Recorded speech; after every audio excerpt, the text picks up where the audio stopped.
ഒരു home made white pasta റെസിപ്പിയാണ് ഇന്ന് കാണിക്കുന്നത്. അതിന് വേണ്ടിയിട്ട് ആദ്യം തന്നെ പാസ്ത വെള്ളവും ഉപ്പും ഇട്ട് നന്നായിട്ട് വേവിച്ച് മാറ്റി വെച്ചു.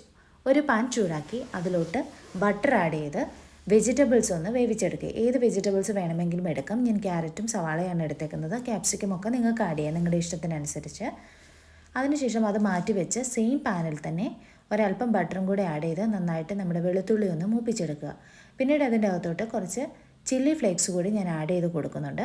ഇതൊന്ന് മൂത്ത് വന്നതിന് ശേഷം 1 കപ്പ് പാൽ ആഡ് ചെയ്ത് കൊടുക്കുക. നന്നായിട്ടൊന്ന് ഇളക്കി മിക്സ് ചെയ്തതിന് ശേഷം വൈറ്റ് സോസ് തയ്യാറാക്കാൻ ആവശ്യമായിട്ടുള്ള മൈദ കുറച്ച് അല്പാൽപമായിട്ട് ആഡ് ചെയ്ത് കൊടുത്ത് ഈ ഒരു മിക്സർ ഈ ഒരു പരുവത്തിലോട്ട് ആക്കിയെടുക്കുക. അതിനുശേഷം ഉപ്പ് നോക്കി ഉപ്പ് വേണമെങ്കിൽ അതും കൂടി ആഡ് ചെയ്ത് കൊടുക്കാം. അതിൻ്റെ അകത്തോട്ട് നമ്മുടെ വേവിച്ച് വെച്ചിരിക്കുന്ന വെജിറ്റബിൾസ് എല്ലാം ആഡ് ചെയ്ത് നന്നായിട്ടൊന്ന് മിക്സ് ചെയ്തതിന് ശേഷം പാസ്ത അതിലോട്ട് ആഡ് ചെയ്ത് കൊടുക്കുക. നന്നായിട്ടൊന്ന് ഇളക്കി മിക്സ് ചെയ്തതിന് ശേഷം ഇതിന് മുകളിലോട്ട് നമുക്ക് ചീസ് ആഡ് ചെയ്ത് കൊടുക്കാവുന്നതാണ്.